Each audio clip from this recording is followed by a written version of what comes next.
Hello and welcome to the Urban Fairy.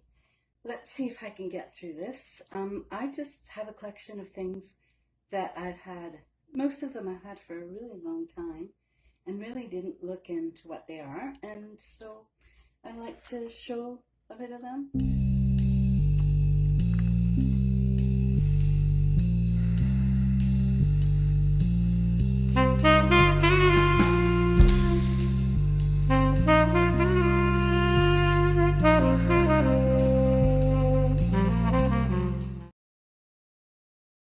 I belonged to a medieval group for a long time, so I bought this quite a long time ago and never gave it a thought that it might be silver. Just bought it because it worked with a sort of Celtic persona.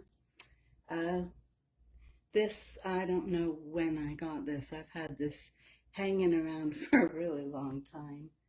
Let's see, my aunt gave me this. This is an ivory cigarette holder. My aunt was a dealer in antiques, and actually used this when I was younger. I quite fancied myself with it. This simple pewter brooch, sort of Art Nouveau. Loved it. Just loved it. And this is an interesting piece. It's a Celtic cloak pin. And what you would do is you'd put the needle through the cloak and push it through the space and then push it around, and that would hold your cloak in place.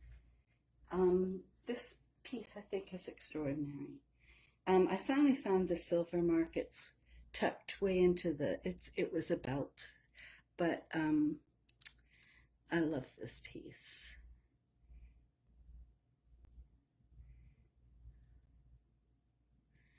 And I don't know if that's amethyst or not. It doesn't much matter to me.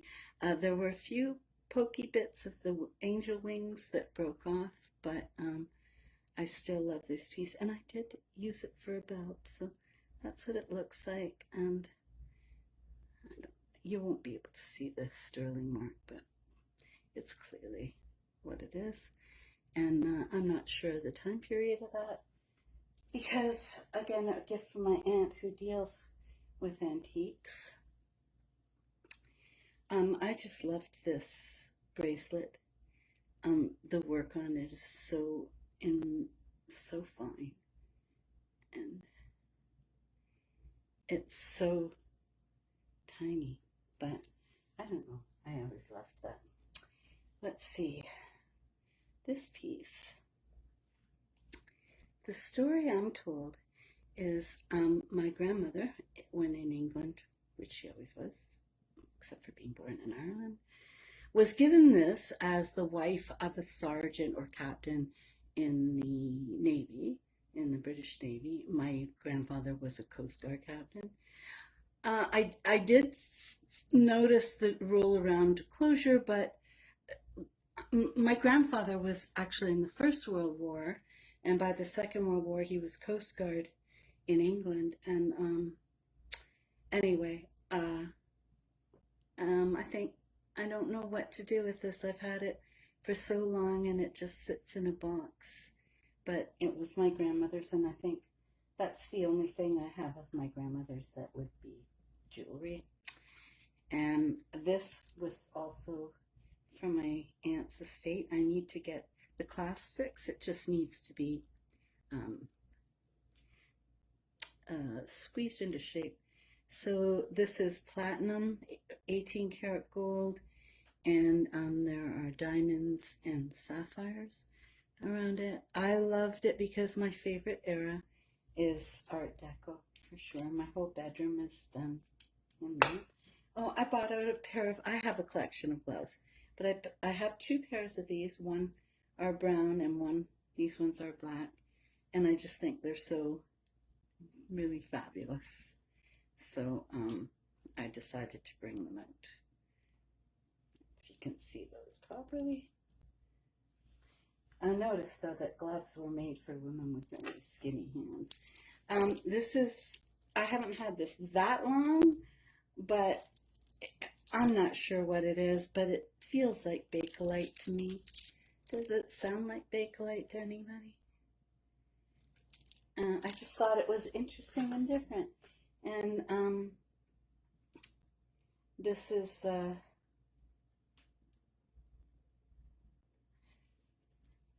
bolo tie. I just thought it was really interesting. Again, that's not been that long. Oh, I wanted to show you this, but I wanted to show it with this. I've shown this before, but my ex-departed husband was a printmaker, and this is one of his prints. It's called The Ravens, and he was quite extraordinary at it. So this would have been carved from a piece of wood, and then the prints were made from it. And our good friend Tanya James, who's an incredible jeweler, made it into a pendant, same design. And yeah, I really value that. This is another piece. It tested no as Bakelite, but I don't know. I really feel like it is, and it just might be me. Everything I thought was Bakelite, I used a similar auto thing to the one everybody uses, an auto cleaner, and it said no, but then people said, oh, the reds don't test that well. And then I tested all kinds of stuff and nothing came out Bakelite.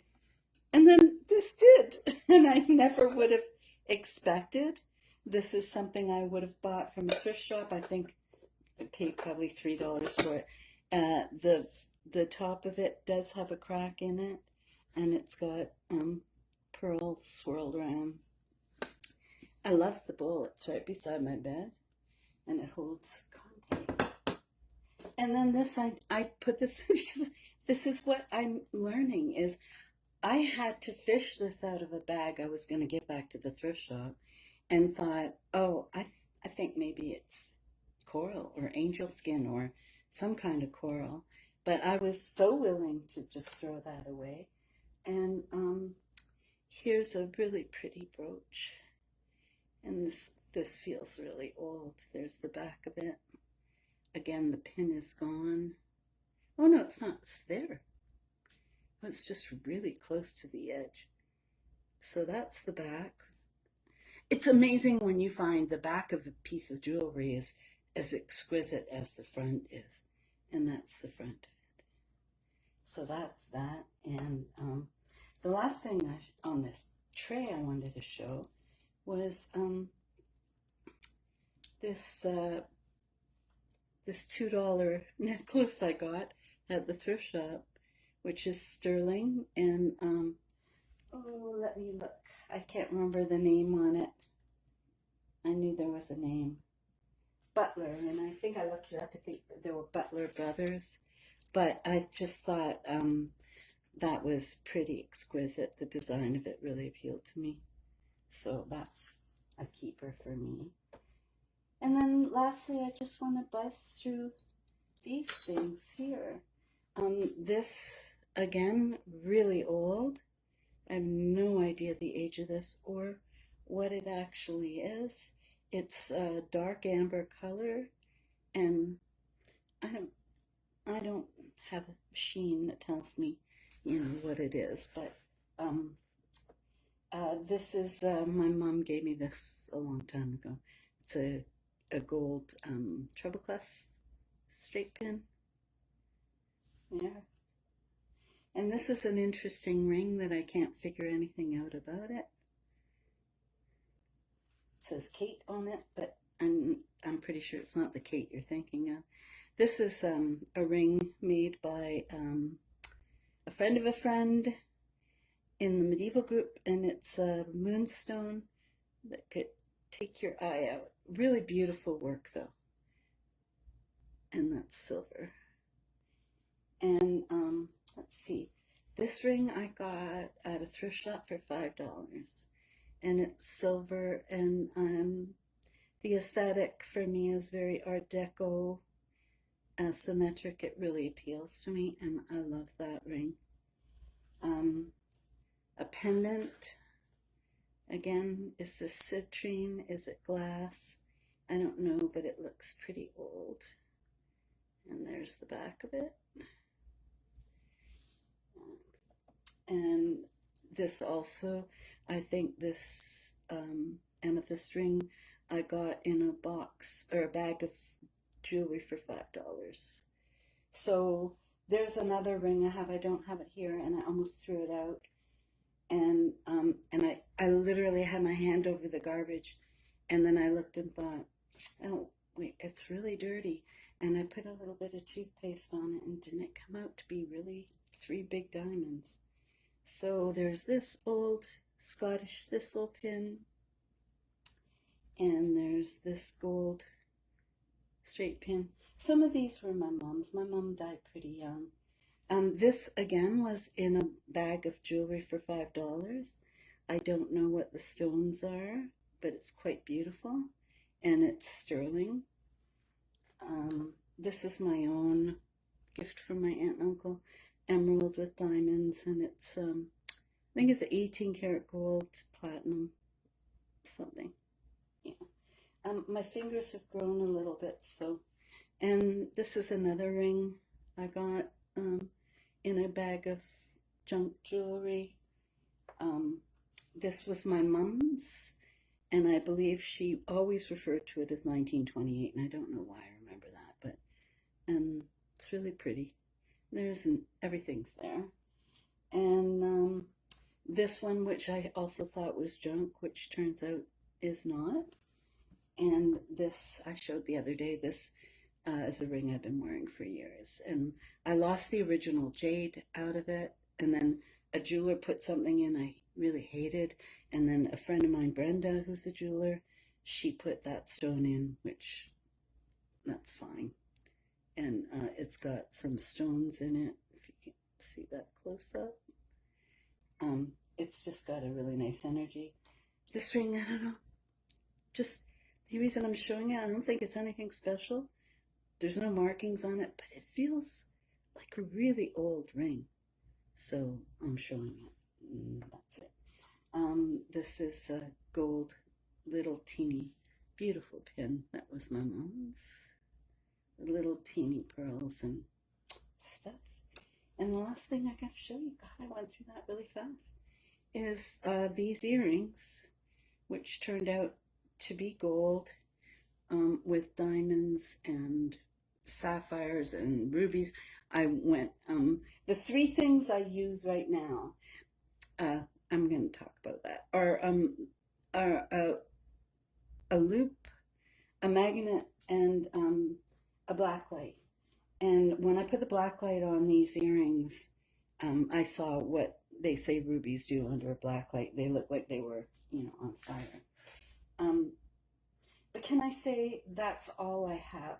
So I don't know what anything is. I put stuff aside that's iffy, that maybe something more than I think, but I don't dwell on it. My plan is when I retire, then I'm going to worry about maybe selling it. But right now I'm kind of collecting it. But I know people do the acid test, but it drives me crazy. When I see them scratching the jewelry across that little thing, I'm not happy with that. And if it's real, they're wrecking a bit of it, and if it's not real, they're destroying it, because if it's not real, whatever coating is, they're going to scrape it off. So I don't understand that mindset. It's not something I would do, and it's something that makes me uncomfortable for some reason. And so that's the end of my little tour. That was really fast. I'll end up with showing this piece again, which is one of my favorite.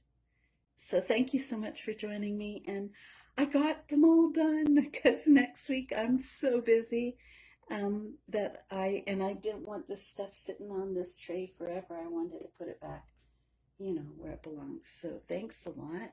It would be really nice if somebody subscribed, or if they liked the video, they liked the video. And if I'm too amateur for you, which I may be, please check out Jason Adams or Tanya at My Jewelry Addiction. Possibly both of them would be a good idea, because you're going to learn tons. So thank you for joining me.